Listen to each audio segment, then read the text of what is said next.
Hai semuanya, balik lagi di channel aku, Reta Pramesti. Hai, kali ini aku mau sharing tentang 2 beasiswa yang lagi buka dan kamu wajib banget coba ya. Jadi tonton videonya sampai akhir ya. Keep on watching. Oke guys, jadi ini aku dapat infonya sebenarnya udah cukup lama, cuma aku baru up videonya ya. Mohon maaf banget, tapi semoga bermanfaat dan bisa kamu coba. Oke, jadi langsung aja ke beasiswa yang pertama.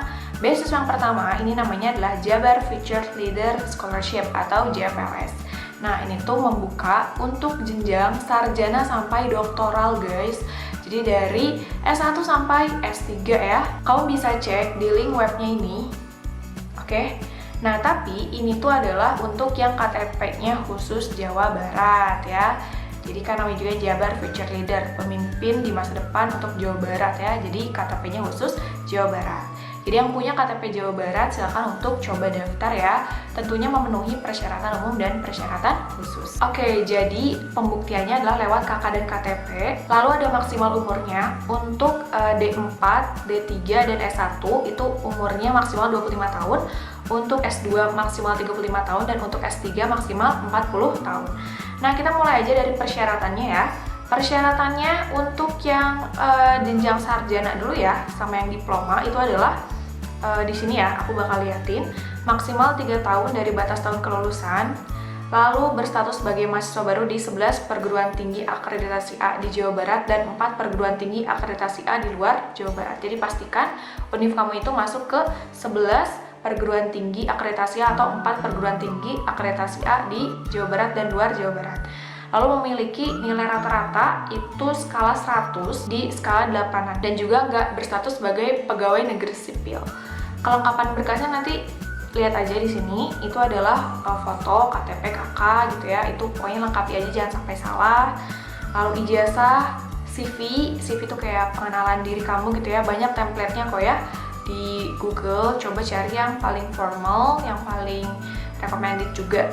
Lalu esai, nah ini esai juga penting banget. Esainya itu dalam bahasa Indonesia dengan tema pengalaman di organisasi atau lingkungan sekitar. Nah, tentunya dengan menceritakan situasi tantangan yang pernah dihadapi. Nah, jadi kalau saran aku bikin esainya itu adalah sesuai yang dialami aja gitu. Dan apa solusi terbaik kamu. Jadi misalnya pengalaman organisasinya itu di bidang karya tulis. Nah, nanti kamu bisa untuk menceritakan gimana untuk mengambil idenya, lalu gimana mencari ide, lalu mencari solusinya, dan gimana praktikalnya di masyarakat. Tentunya semakin bisa dipraktikan, kalau menurut aku itu akan memiliki nilai lebih. Oke? Lalu nanti ada surat pernyataan tidak menerima beasiswa dari pihak lain, fakta integritas, dan juga video singkat seputar perkenalan diri. Intinya adalah bikin diri kamu tuh niche sih, kalau menurut aku ya, unik gitu. Jadi nanti kan banyak kan, mungkin ribuan gitu pendaftar. Kalau misalnya kamu bisa diterima tuh karena kamu memang memiliki keunikan dan value tersendiri. Good luck ya. Kalau untuk yang S2, S3 juga bisa dilihat lah ya di webnya. Yang membedakannya itu untuk S2, S3 tuh ada minimal TOEFL ITP itu sekitar 500 ya. Dan juga IPK-nya itu 2,75 dari skala 4. Kalau berkasnya itu sama ya, KTP, KK, terus oh ya ada surat keterangan diterima di perguruan tinggi atau Letter of Acceptance atau LOA.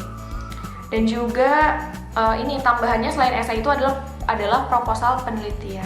Oke, jadi menurut aku sih ini worth it banget ya, karena kita juga bakal mendapatkan biaya hidup, lalu biaya uang saku, dan itu bakal membantu banget perkuliahan. Oke, selanjutnya yang kedua ini adalah beasiswa unggulan.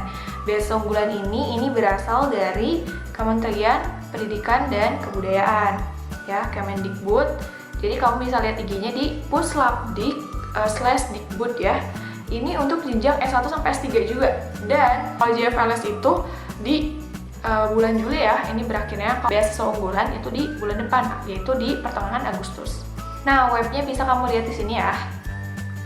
Di situ bakal ada panduannya, lalu cara buat akun, nanti bisa upload data, dan juga tinggal submit, oke?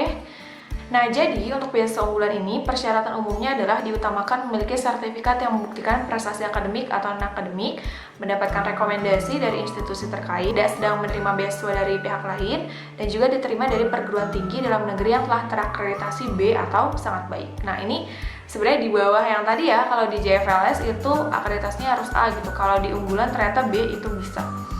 Lalu untuk program sarjana itu usianya paling tinggi 22 tahun. Nah, kalau dan juga ada tambahan karya tulis atau esai ya. Jadi esainya ini temanya apa sih hal yang sudah diperbuat untuk bangsa gitu. Dan juga esai pada form berkas persyaratan itu minimal 1.500 kata. Nah, coba nih kamu bisa brainstorming kira-kira esai yang menarik itu seperti apa dan memang sesuai realita ya, jangan kayak diada-adain sih kalau menurut aku. Misalnya kamu dulu pernah punya project, misal ya, kalau aku dulu pernah bantu UMKM dalam hal laporan keuangan. Nah itu kan sesuai juga sama jurusan aku ya. Itu pokoknya semakin sesuai, semakin relate itu ya pasti punya daya tarik dan juga keunggulan tersendiri. Nah kamu pikirin aja gitu yang sesuai dengan jurusan kamu dan juga impactful gitu ya ke lingkungan. Nah untuk yang magister atau doktoral, pembedanya adalah tentunya harus pakai TOEFL ITP juga, dan ini lebih tinggi daripada JFLS yaitu 550 ya. Selain ITP juga bisa sih, misalnya IBT di 61 atau IELTS di 6. Wah memang ya, ini sangat tinggi, itu memang ekspektasinya memang tinggi juga. Tentunya ini buat masa depan bangsa juga ya, karena nggak main-main nih beasiswa unggulan tuh, nggak sekedar ngasih uang doang, tapi kan pengen ada outputnya gitu di akhir. Oke, lalu karya tulisnya juga harus ada nih, itu tema sama ya, yang harus diperbuat untuk bangsa dan esai 1.500 kata. Berkasnya itu adalah KTP, lalu KTM, LOA untuk yang ongoing ya, lalu KHS atau kartu hasil studi, ijazah, sertifikat TOEFL atau IELTS. Untuk S1 nggak wajib ya, jadi untuk S2 atau S3, dan proposal rencana studi. Nah, jadi kayak tiap semester tuh mau kayak gimana, surat rekomendasi, surat pernyataan gak menerima beasiswa dari pihak lain, sertifikat prestasi minimal tingkat kabupaten, dan juga esai menggunakan bahasa Indonesia dengan judul Aku Generasi Unggul Kebanggaan Bangsa Indonesia. Jadi ceritakan aja gitu pengalaman hidup kamu ya di beberapa tahun terakhir gitu, apa yang sudah kamu perbuat untuk bangsa, dan apa sih nilai lebih kamu gitu yang menjadi pembeda di antara yang lain. Atau bisa juga tentang hal yang sudah diperbuat untuk bangsa, maksimal 1.500 kata. Kalau tadi JFLS tuh 400 kata. Oh ya, untuk pegawai Kemdikbudristek dan penyandang disabilitas juga bisa untuk mendapatkan beasiswa unggulan, tapi ada ketentuan lainnya ya, bisa dicek aja. Nah, so gitu aja. Semoga infonya bermanfaat. Aku sebenarnya udah pernah nanya ke temen aku yang keterima beasiswa unggulan, cuma memang karena masih belum pulih banget, jadi tipsnya dia lulus tuh seperti ini ya, bisa dicek. Ya, intinya kalau buat esai itu yang terstruktur, terus kalau bisa tuh yang niche gitu tadi ya, yang menggambarkan bahwa diri kamu tuh unik gitu dibandingkan dengan yang lain. Jadi kamu tuh berhak atau deserve to get the scholarship. Oke? Nah, so gitu aja info dari aku, semoga bermanfaat dan semoga kamu bisa mendapatkan beasiswa ya, entah itu JFLS atau unggulan atau bahkan beasiswa lain. Karena tentunya aku punya prinsip kalau misalnya bisa gratis kenapa harus bayar gitu. Aku juga masih ikhtiar gitu ya untuk mencari beasiswa untuk magister, dan semoga juga misalnya belum rezekinya keterima beasiswa nggak apa-apa, semoga dilancarkan rezekinya, bisa membayar biaya kuliah gitu ya, sampai nanti akhirnya sukses di karir masing-masing. Thank you for watching. Kalau misalnya kamu ada saran konten lain boleh banget kirim di kolom komentar. Thank you and bye-bye.